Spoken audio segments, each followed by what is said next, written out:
तो और हाइट कितनी मांगी है कॉन्स्टेबल में? तेरी कितनी है? तो तेरा को नहीं हो तो ले वैसे स्टडी की तैयारी कर। चलो अपने टॉपिक जो पढ़ रहे थे वो पढ़ रहे थे राजस्थान की नदियाँ, और इस राजस्थान की नदियों में हमने बहुत कुछ पढ़ा था और बहुत सी बातें भी की थी। नहीं आ रही क्या इसमें? इधर गिर रहे हैं, ओए फोन बाद में चला ली, सही कर। ठीक है, देखो राजस्थान की नदियों में थाना बताया कि राजस्थान को अपवाद अंतर 3 प्रकार पाए जाए। थोड़ा जूम कर दे और आ जाएगी। ठीक है, कोई बात नहीं। देखो राजस्थान के अपवाद अंतर की बात करें तो कितने प्रकार में पाया जाता है? 3 प्रकार में। जैसे ये अपना राजस्थान है, एक बार मैं समझा रहा हूँ उसके बाद लिखना है, ठीक है? बोलिए नहीं, सारे ध्यान से इधर देखते रहिएगा बस। और राजस्थान अपनों, राजस्थान में अपवाद अंतर कितना तरीका हुआ है? सबसे पहला जो अपवाद अंतर है उसका नाम क्या है? आंतरिक अपवाद। एक वो अपवाद अंतर है जिसकी नदियां कहीं जल लेकर नहीं जाती, यानी वह नदियां जिसका उद्गम किसी पर्वत या पठार से होता है लेकिन वो लुप्त किसी सागर या महासागर में, वो कौन सी नदियां होती है? राजस्थान में कितना पाया जाता है? आंतरिक 60%। यानी दुनिया में एकमात्र आंतरिक अपवाद अंतर कहाँ देखने को मिलता है? राजस्थान। एक वो नदियां देखो, इधर है अरब सागर, इधर क्या है? और आप सभी ये भी जानते हो कि इधर जो है वो है बंगाल की खाड़ी। राजस्थान कितनी और जल से घिरा हुआ है? 3 और, अरब सागर, बंगाल की खाड़ी, हिंद महासागर। प्रॉपर नहीं लगती सीमा, मतलब दूरी पे है। बताओ अरब सागर कितना दूर है राजस्थान से? और बंगाल की खाड़ी? सर्वाधिक दूरी तय करने वाली नदियां, जो नदी अपना जल बंगाल की खाड़ी की ओर लेके जाएगी वो सबसे ज्यादा लंबी दूरी तय करेगी। एक वो नदी जो अपना जल कहाँ लेकर जाती है? एक वो नदी जो राजस्थान में लुप्त होगी। कितना प्रकार हुए? 3रा प्रकार, वो नदी राजस्थान से निकली, जल कहाँ लेकर गई? वो अरब सागरीय नदियाँ। अरब सागरीय कितना % पाया जाता है? तो बताओ बंगाल की। बात समझ में आई? 23% नदियाँ ऐसी हैं जो जल लेकर कहाँ जाती हैं? बात समझ में आ गई ना? अब हवा पढ़ा सारों पहला आंतरिक अपवाद तंत्र। गुरुजी ठीक है, पढ़ लेगा, कोई बड़ी चौड़ी लंबी कहानी है को नहीं, बिल्कुल सिंपल सो है। और एग्जाम में प्रश्न भी देखो, पहला प्रश्न तो ये बढ़ जाए कि ये जो फलानी नदी है किस अपवाद अंतर की है, या 4-5 नदियाँ दे देगा कौन से अपवाद अंतर की है। तो पहले ये बात हमें अच्छी तरह से जानकारी होनी चाहिए। तो देखिए सबसे पहले जो अपने नदी पढ़ रहे हैं उसका नाम क्या है? आंतरिक अपवाह है तंत्र। देख मेरे भाई, आंतरिक जो अपवाद तंत्र है वो राजस्थान में कितना % पाया जाता है? पहली बात। दूसरी बात, विषम में एकमात्र कहां देखने को मिलता है? क्योंकि राजस्थान में दोहरा ज्यादा है। ठीक है, और याद ये रखना कि आंतरिक अपवाद तंत्र की परिभाषा देखा तो इसका जल किसी सागर या महासागर में नहीं जाता। बस इतनी ही बातें याद करनी है। अब देखो आंतरिक अपवाद तंत्र की नदियों को याद करने के लिए एक मंत्र रटना पड़ेगा, और मंत्र क्या है? मंत्र है घग्गर का काम सारू वे। एक और लगा लियो के, घग्गर का काम सारू वे के। एक बार और, 1 मिनट का टाइम है, पूरी लाइन याद रख। घग्गर का काम सारू वे के। एक बार और जोर से, घग्गर का काम वे के। घग्गर से कौन सी नदी हुई? इतो दिमाग अपना मैं गुरुजी, काऊ नदी है कांतली। अब अगर आपसे प्रश्न पूछे, सिक्कर को तो मन आया था ना, याद है? कांतली नदी कौन से अपवाद तंत्र की है? मंत्र काम आयो को नहीं आयो? ठीक है। का से कांतली हुआ, इस का से हो जाएगा कांकनी। कांकनी को एक नाम से और जानते हैं, कांकनी है। मैं से हो जाएगा मेंथा। कौन सा हो जाएगा? सा से हो जाएगा साबी। बोलो, सा से साबी। रू से हो जाएगा रूपनगढ़। और रू से एक नाम और याद रख लेना मेरे भाई, रूपा रेल। अब बे से कौन सा हो जाएगा? बांडी। कैसे? कुंकुद। बस इतनी ही नदी याद करनी है, आंतरिक अबांतर खत्म हो जाएगी याद। इसके अलावा गुरुजी कुछ अन्य नदियां भी लिखा दो जो ट्रिक में नहीं आती। एक नदी होगी गोमती नदी। कौन सी नदी? गोमती। दूसरी नदी होगी सिसरमा, सॉरी गोमती नदी होगी, एक ही याद रखना। खारी लिख दी क्या? एक ही नदी होगी खारी। मोस्ट इंपॉर्टेंट पर्सन ये है, खारी एकमात्र राजस्थान की ऐसी नदी है जो खारी नदी का नाम है ना, तीनों उपवाद अंतर में आता है। तो खारी नदी का नाम होती एक ही नदी नहीं है, तीनों अलग अलग है। खारी नदी का नाम तीनों अपवाद अंतर में आता है। तीनों अपवाद अंतर के नाम याद है ना आपको? तो याद रखना।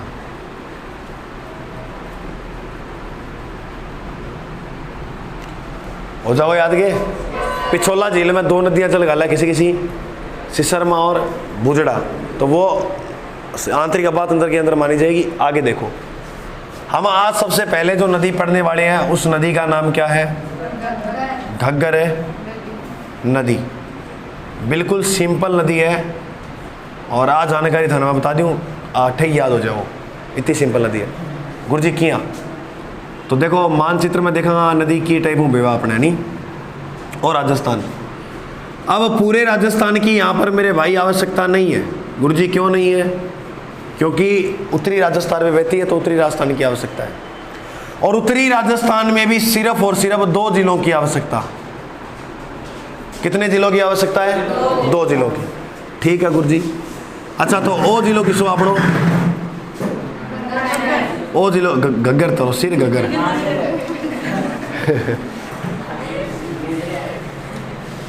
थोड़ी देर में ना बोल दियो घग्गर का ही होते ओ गगनगर हो गयो ओ। ठीक है। हिमालय का नाम सुनाएगा? दुनिया की सबसे प्राचीन पर्वतमाला कौन सी है? अगर थे हिमालय बोल देते ना था नाक में गाले कूदता। दुनिया की सबसे प्राचीन है अरावली, और दुनिया की सबसे नवीन पर्वतमाला हिमालय। देखो हिमालय जो है ना वो 4 श्रेणियों में बटा हुआ है। हिमालय की श्रेणियां कितनी है? 1, 2, 3 और 4 ना बना लो। सबसे ऊपर जो हिमालय की श्रेणी है उसका नाम है ट्रांस हिमालय। कौन सा हिमालय? ये जो श्रेणी है इसका नाम है बृहद हिमालय।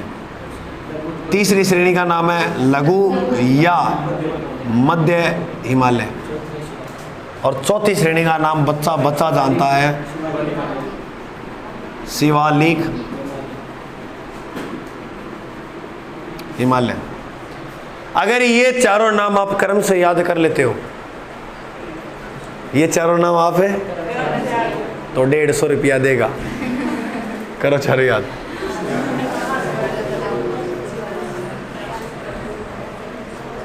ट्रांस हिमालय, बृहद हिमालय, लघु हिमालय,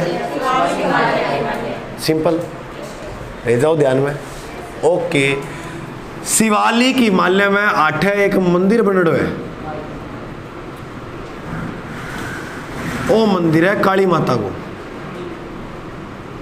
जी हाँ, BSTC वर्ग एग्जाम में ये प्रश्न आता सीधो कि घग्गर नदी का उद्गम कहाँ से होता है? कालका माता के मंदिर से। इस मंदिर के समीप से होता है। गुरुजी कालका माता का मंदिर किस राज्य के अंदर है? ये है HP, हिमाचल है प्रदेश। हिमाचल प्रदेश की राजधानी क्या है? कभी कुछ बढ़ जाओ तो शिमला जरूर घूम के आना, अच्छी जगह, बर्फ पड़ती है, बर्फ है नहीं? तो आ चीज़ है। 8वां नदी चलेगी आठों एक नदी को उद्गम हुआ है और ई नदी को नाम किया है घग्गर नदी। बात समझ में आई का? हिमालय कितने, देखो अरावली आप ही चल है, अरावली 3 भागा में बाटड़ी है। हिमालय ने कितना भागा में? ऊपर ट्रांस, ब्रैड, लघु, शिवालिक। याद कौन सा रखना है? शिवालिक में कालका माता का जो मंदिर है वहाँ से नदी निकलती है जिसका नाम क्या है? ठीक है गुरुजी, ये तो याद है। यहाँ से निकलने के बाद ये नदी प्रवेश करती है पीवी में। पीवी को मतलब हुआ पंजाब। पंजाब के बाद हिसार से होती हुई इस प्रकार से नदी हरियाणा में आ जाती है। तो बताओ अब तक कितने राज्यों में बहली? 3। हिमाचल प्रदेश, क्रम याद रखना, ये हिमाचल, पंजाब, हरियाणा। अब आई भाई ये राजस्थान में इस प्रकार से। राजस्थान में प्रवेश स्थान याद रखना, तिलवाड़ा गांव, सॉरी तलवाड़ा, तलवाड़ा। अच्छा, तलवाड़ा गांव के अंदर एक झील बनी है जिसका नाम क्या है? तलवाड़ा झील। अगर पूछे राजस्थान की सबसे नीची झील और राजस्थान की तो ऊंची पूछे तो क्या करना है? नक्की। नीची पूछे तो? तलवाड़ा झील किस तहसील के अंदर है? तो इस नदी का प्रवेश किस तहसील से होता है? जिला बोलो हनुमानगढ़। बात समझ में आई? तो यहाँ इस नदी का राज्य में क्या हो जाता है? तो राजस्थान में जो प्रवेश है घग्गर का वो यहाँ से हो जाता है। बात समझ में आई? चल ठीक है गुरुजी, आगे बात थी। फिर आ नदी आगे चलेगी, टाइप हूँ बेवेगी बेवेगी। चलो नदी पूरी बना तो दे एक लाइन की कि नदी को नहीं हुआ कोई। एक अंदर के है रेत, साला रेत के पानी है। ठीक है, कांस्टेबल राखी तलाश के ये पेपर देख लियो नहीं ना हो तो की तलाश के। अब देखो, अब बताओ ये नदी ऐसे बह रही है, इसका बायां कहाँ होगा? नदी ऐसे बह रही है, बायां ये होगा ना। इस नदी के बाईं ओर यहाँ एक किला बना है और इस किले का जो नाम है वो नाम क्या है? बटनेर। अगर प्रश्न पूछ लिया जाए बटनेर दुर्ग किस नदी के किनारे? घग्गर नदी के कहाँ बना है? बाईं ओर। ये किला 52 याद रखना। क्या याद रखना है? 52 बुर्ज हैं, 52 बीघा भूमि है। और याद रखना प्राचीन काल में बताए जाते हैं कि यहाँ पर 52 कुएं हुआ करते थे। तो 52 बीघा भूमि पर 52 बुर्ज और 52 कुएं किस किले में? कपूर जी ये लिखाना जरूरी थोड़ी देना था। जरूरी इसलिए था जैसे ग्राम से प्रश्न आया था 22 ज्योतिषी, 22 फलाना, 22 कवि किसके दरबार में थे? तो 22 अक्षर स्वाई प्रताप सिंह को पसंद था। तो ऐसे आते हैं प्रश्न, इसीलिए लिखा है 52 बुर्ज, 52 कुएं, 52। हो जाओ याद। अगर आपसे मैं प्रश्न ये पूछूं कि 2011 की जनगणना के अनुसार स्त्री की साक्षरता दर कितनी है? 52 गज का यही मेरे। तो गुरुजी पुरुष की बताओ। बाला कितने किलो का? 79। 80 तो मारना प्रताप को, अपने 79 किलो कम फेंकूंगा। 79 किलो है नी? हाँ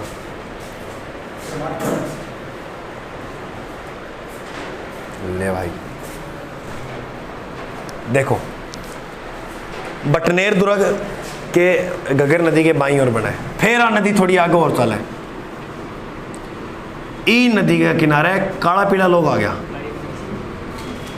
काली पीली रंग होनी हो। काली बंगा सभ्यता कहां पर है? किस नदी किनारे? पीली बंगा सभ्यता क्या है?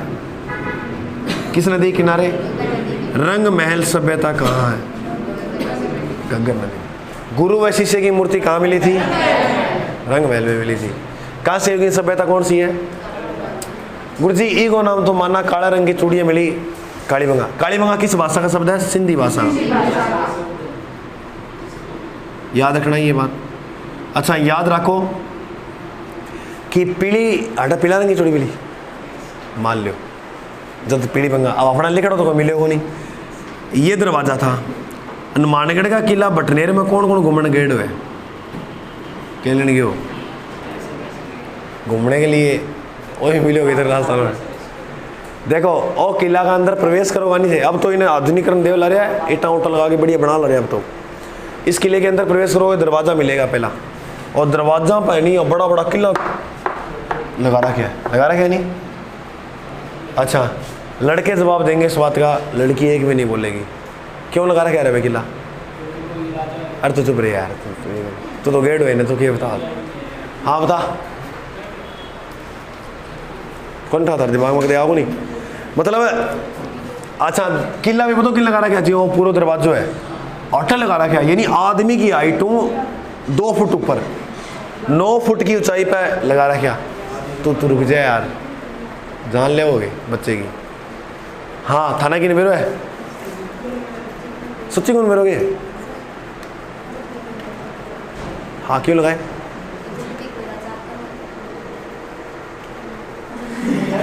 राजा की छाती में घुस जाए तो राजो इतना बड़ा थोड़ी होगो हैं, सैनिक इतना बड़ा थोड़ी होगा।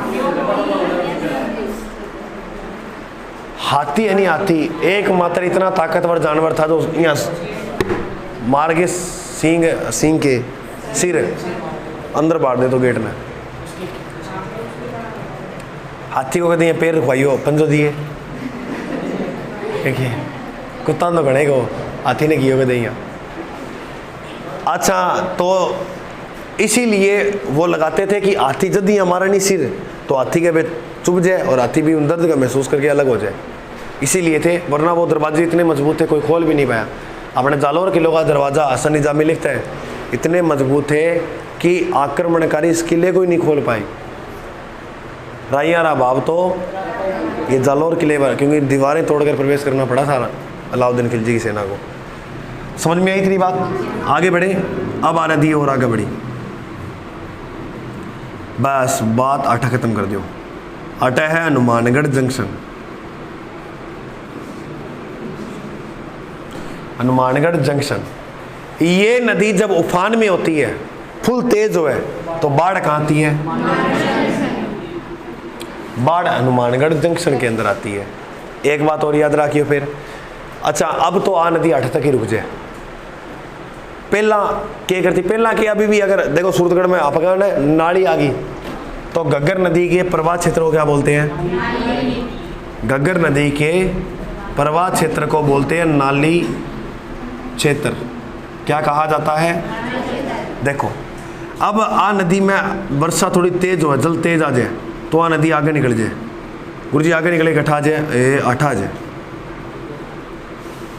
यहाँ पर स्थान है बिंजोर, अनूपगढ़ कोई 6-7 किलोमीटर आगे है बिंजोर, जिन्हें लेला मजनू की बरेडी है मजार।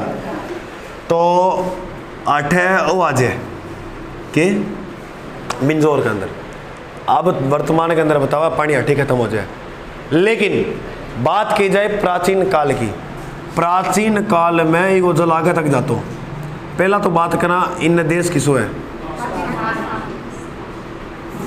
पाकिस्तान। यहाँ इधर एक स्थान है जिसका नाम है भावलपुर, जिला है। जिले का नाम क्या है? भावलपुर से ये नदी प्रवेश कर जाती है कहाँ? पाकिस्तान के अंदर, और फिर ये बहती हुई इस प्रकार से यहाँ जाती है। इस नदी का जो अंतिम पॉइंट था यहाँ पर वो था फोर्ट अब्बास। क्या था? तो घग्गर नदी का प्राचीन काल में अंतिम पॉइंट क्या था?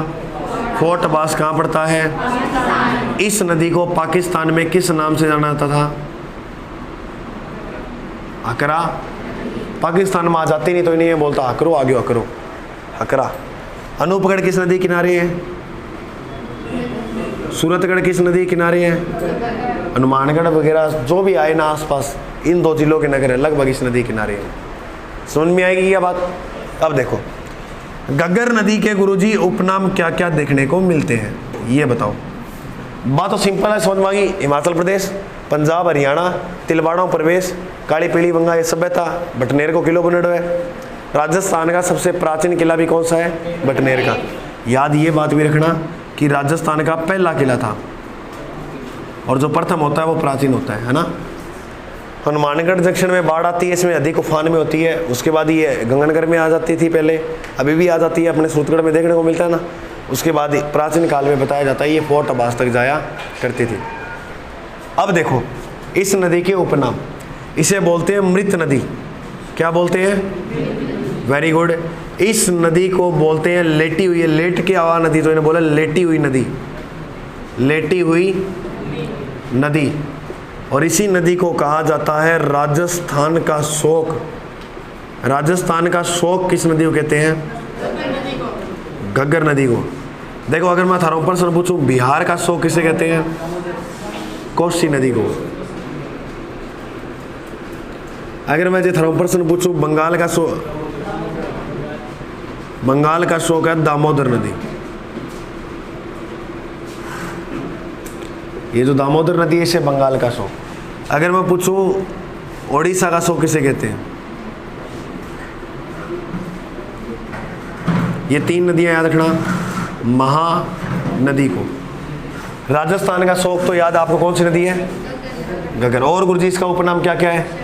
राजस्थान की एकमात्र नदी जो हिमालय से जल लाती है।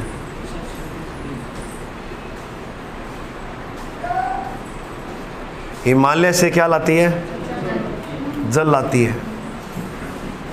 उपनामों में लिखना है ये सारे। इसके अलावा सरस्वती नदी, प्राचीन काल में इस नदी का नाम क्या था? जो आज वर्तमान में नहीं है, लुप्त होगी, बताते हैं। द्वसदती, द्वती, द्वसदती भी किसका नाम है? देखो बताई जाए कि भारत तो नहीं, भारत नाम का कोई देश नहीं था। भारत ने पहला बोलता सप्त सिंधु क्षेत्र। क्या बोलते थे? सप्त सिंधु प्रदेश, इस नाम से जानता था। गुरुजी कैसे? थाना नदी पड़ी है सिंधु, गिरधर सिंधु, झेलम, चिनाब, रावी, व्यास, सतलज, कितनी होगी? 7वीं नदी सरस्वती। 7 नदियों के आसपास का एरिया कहलाता था सप्त सिंधु प्रदेश। देखो थाना में एक बात बताऊं, जी हाँ वो अपना भारत है, इले भारत की आवश्यकता है, तो यहाँ बहती थी वो सातों की सातों नदियाँ। तो भारत का पहले सोने की चिड़िया का भी नाम हुआ करता था, लेकिन कभी नाम सप्त सिंधु क्षेत्र भी रहा था। समझ में आई क्या बात? अब देखो सरस्वती नदी, द्वसदती, पाकिस्तान में किस नाम से जाना जाता है? में हकरा कहते हैं। और याद ये रखना आंतरिक अपवाह तंत्र की सबसे लंबी नदी, आंतरिक अपवाह है तंत्र की सबसे लंबी नदी कौन सी है? घग्गर। अगर एग्जामिनर प्रश्न पूछे नोट लगा के 2 बातें लिखनी है गुरुजी के। राजस्थान की सबसे लंबी नदी, सीधो पूछे राजस्थान की, ऐसे नहीं पूछे कि आंतरिक बात, सीधा पूछे राजस्थान की सबसे लंबी नदी चंबल है। अगर प्रश्न दे पूर्ण भाव की दृष्टि से, पूर्ण भाव को मतलब केवल राजस्थान में हुआ, तो राजस्थान बाहर भी जावा है। पूर्ण भाव दृष्टि से जो लंबी नदी है उस नदी का नाम है बनास। कौन सी नदी है? बनास नदी। और देखो राजस्थान जो है, राजस्थान की लंबी नदी चंबल। राजस्थान में लंबी नदी आ जाए प्रश्न, ये जैसे राजस्थान पुलिस पिछली भर्ती में आया था, राजस्थान में लंबी नदी वो है लूणी। वो कौन सी है? ये कॉन्स्टेबल में पिछली बार पूछा था। राजस्थान की आए तो चंबल करना है, में आए तो लूणी करना है। ये बातें याद रखनी है, छोटे छोटे फैक्ट हैं, तो इसको आप फटाफट अभी